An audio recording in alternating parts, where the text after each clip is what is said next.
Hello students, the next solvency ratio we have the proprietary ratio, and this ratio indicates the proportion of the total assets funded by the owners and the shareholder funds. So this ratio is calculated like this: equity upon total assets. So basically the formula to find out the proprietary ratio is equity and the total assets, means how much funds is available from the shareholder funds or by the owners of the firm, the total fund which is invested into the business. So the higher the proprietary ratio is an indicator of the sound financial position. It means the total asset is provided by the equity, and hence the firm is less dependent upon the external source of finance. So to make it more clear how this ratio is to be calculated, let us do an example. Here in this example we have to calculate the debt equity ratio, total asset to debt ratio and the proprietary ratio. Now we have the given equity share capital. अब देखो equity share capital जो है वो आपका equity है, preference share capital आपका share holder funds में आएगा, जनरल रिजर्व आपका शेयर होल्डर फंड्स में आएगा, प्रॉफिट एंड लॉस अकाउंट का बैलेंस आपका शेयर होल्डर फंड्स में आएगा. So all these are included in the share holder funds. Then आपका डिबेंचर्स लॉन्ग टर्म लाइबिलिटीज़ में आ जाएगा और करंट लाइबिलिटीज़ आपके पास आ जाएंगी trade payables and outstanding expenses. तो सबसे पहले हम कैलकुलेट करते हैं आपके शेयर होल्डर फंड्स के अंदर जो जो चीज़ें इंक्लूड है. आपके पास है share holder funds. Share holder funds में आपके पास आता है share capital and reserves and surplus, और यहाँ आपको शेयर कैपिटल में गिवन है equity share capital, preference share capital, general reserve and profit and loss account का बैलेंस. इक्विटी आपके पास गिवन है 3 लाख, प्रेफरेंस शेयर कैपिटल आपको गिवन है 1 लाख, जनरल रिजर्व आपके पास गिवन है 1,80,000 and profit and loss account का बैलेंस है 1,20,000. सो टोटल आपके पास जो शेयर होल्डर फंड्स हैं वो आपके पास हो गए 7 लाख के. देन आपके पास थे यहाँ पर डिबेंचर्स जो आपके पास लॉन्ग टर्म लोन्स में आपके इंक्लूड हो जाएंगे डिबेंचर्स, और ये आपके पास गिवन है 3 लाख के. इसके बाद आपके पास गिवन थी यहाँ पे करंट लाइबिलिटीज़, और करंट लाइबिलिटीज़ में आपके पास गिवन है ट्रेड पेबल्स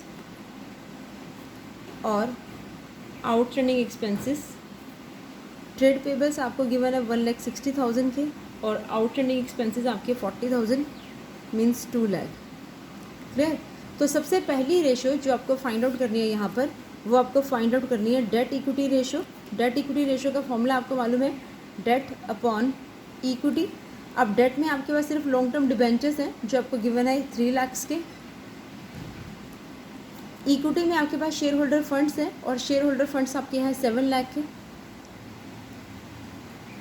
तो यहाँ से आपके पास रेशो आ जाएगी 0.43:1 which is less than the 2:1. So it means कि आपका फाइनेंशियल पोजीशन जो है वो फर्म का दैट इज़ साउंड. सेकेंड आपकी रेशो जो है सोल्वेंसी रेशो, वो आपके पास है टोटल एसेट टू डेट. अब जिसमें आपको फाइंड आउट कर रहे हैं total asset and debt. Total assets आपके पास कंप्लीट टोटल एसेट्स में आप इंक्लूड करेंगे शेयर होल्डर फंड्स, आपकी लॉन्ग टर्म लाइबिलिटीज़ और प्लस आपकी करंट लाइबिलिटीज़. तो शेयर होल्डर फंड्स अभी आपने कैलकुलेट किए 7 लाख के. करंट नॉन करंट लाइबिलिटीज़ जो थी वो आपकी 3 लाख की थी और करंट लाइबिलिटीज़ जो थी वो आपकी 2 लाख की थी. तो यहाँ से आपके पास टोटल एसेट्स आ जाएंगे 12 लाख के. Now you have to find out the total assets is 12 lakh और डिबेंचर्स आपके पास थे 3 lakh. So the ratio is 4:1. तो यहाँ से इट मीन्स कि आपके जो टोटल एसेट्स हैं that is 4 times that is comparison to the long term debts of the company. तो कंपनी के जो टोटल एसेट्स हैं वो 4 टाइम्स हैं लॉन्ग टर्म डेट से. तो जितना आपका हायर ये रेशियो होगा, it means the use of the low debt in financing the assets which means the high security to the lenders. Next the third ratio solvency is proprietary ratio, and the formula to find out the proprietary ratio is equity upon total assets, और equity means shareholder funds. shareholder funds आपने अभी find out किए हैं 7 लाख के. Total assets थे आपके पास 12 lakh. Now the ratio is 0.58:1। So ये आपके पास आ रहा है शेयर होल्डर फंड्स इस कंपनी के 0.58 है share in comparison to the total assets of the company. It means कि आपकी कंपनी की जो फाइनेंशियल पोजीशन है that is sound. So this is how to calculate the solvency ratios.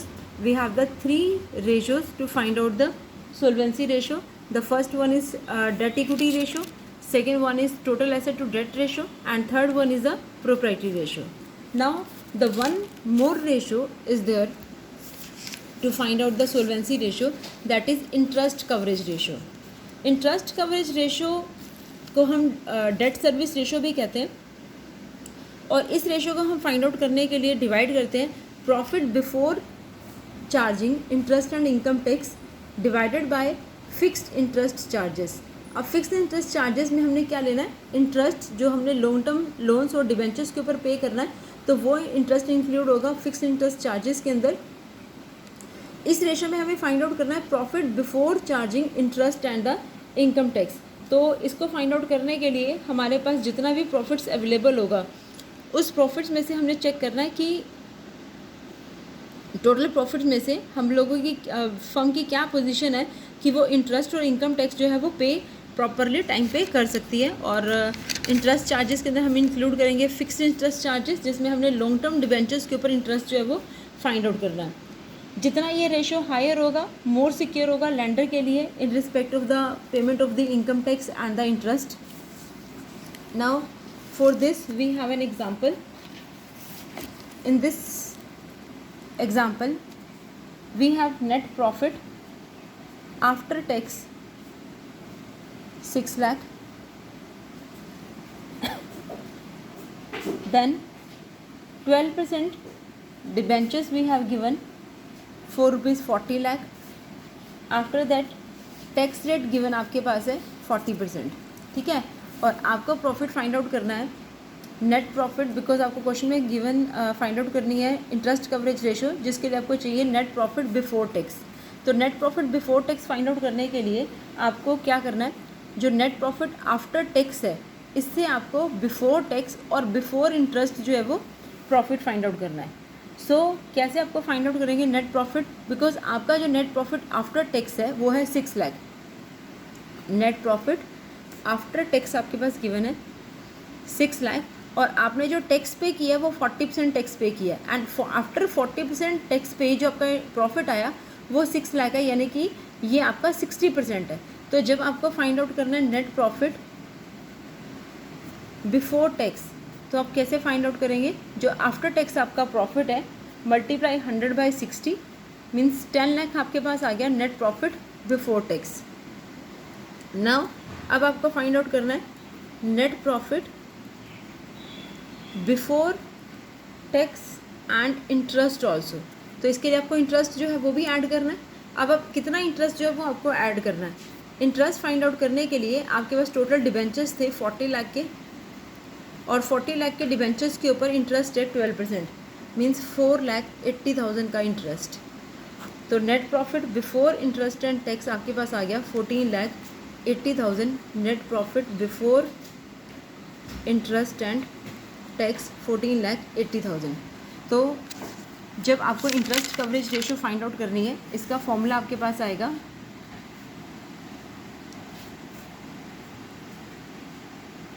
Interest coverage ratio net profit before interest and tax divided by fixed interest charges. अब आपका net profit before interest and tax आया 14,80,000 and divided by fixed interest charges आएंगे 4,80,000 के। सो the ratio is we have 3.08 times. तो ये आपका ratio आई है। Basically जो आपकी रेशियो है वो interest coverage ratio that is assumed to be sound if it is 6 to 7 times interest coverage ratio is there. Now we have the only 3.08 times.